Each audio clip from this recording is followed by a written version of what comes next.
service développement économique de l'agglomération Seine-Neuve, parce que là, on réussit, j'espère, de proposer vraiment du sur-mesure. Vous avez Hermès qui est tout près ici.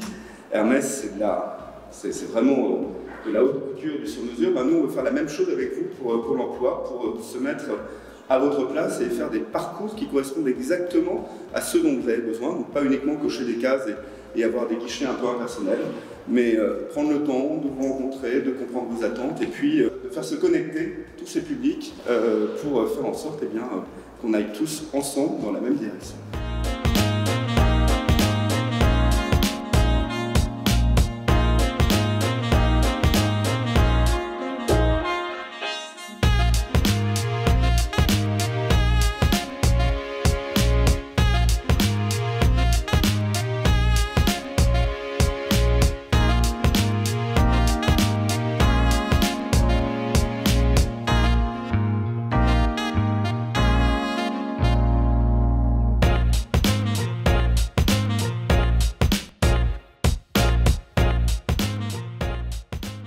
C'est important pour nous parce qu'on a conscience qu'on est connu localement, mais que localement.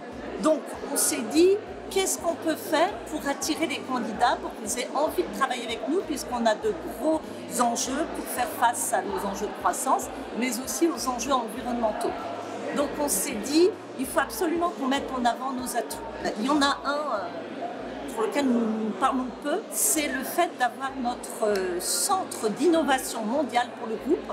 Alors, le Aptar Le Vaudreuil fait partie d'un groupe de 14 000 personnes dans le monde et notre centre d'innovation est au Vaudreuil. Donc ceux qui travaillent sur la recherche et le développement peuvent aller directement sur le terrain pour réaliser leurs essais, etc. et avoir une connexion avec les gens du terrain, de la production. C'est assez rare d'avoir un centre de production juste à côté d'un centre de recherche et développement. Élodie, qui travaille avec moi, peut vous parler également d'autres atouts qui font que Aptar est différencié d'autres entreprises dans le coin et qui donnent envie aux candidats de venir chez nous. En fait, nous nous sommes rendus compte que beaucoup de jeunes, effectivement, comme l'a dit Madame Leclerc, n'avaient pas connaissance de l'entreprise. Donc l'idée, c'est d'aller au-devant de ces jeunes, notamment en développant des visites au sein même de l'entreprise, en ouvrant nos portes de façon à faire découvrir l'industrie auprès du plus grand nombre, tout simplement parce que les jeunes n'ont pas forcément une bonne image de l'industrie. Donc notre objectif à travers ces visites, c'est de vulgariser nos métiers et aussi, pourquoi pas, de leur donner envie d'occuper un poste dans ce domaine dans le futur. Ça fait vraiment 2 ans qu'on travaille sur le sujet de l'attractivité, sur notre marque employeur. Pour autant, on est membre en fait de la Fondation C'est Génial. Nous sommes mécènes en fait de la Fondation C'est Génial. Et l'objectif de cette fondation a pour but de vulgariser les métiers de l'industrie auprès des professeurs qui, eux, en fait, sont garants d'expliquer en fait auprès des jeunes étudiants, les élèves, les collégiens, effectivement, ce qui se passe au sein même de l'industrie. C'est d'autant plus important parce qu'on s'est aperçu que l'éducation, les professeurs ne connaissent pas l'industrie.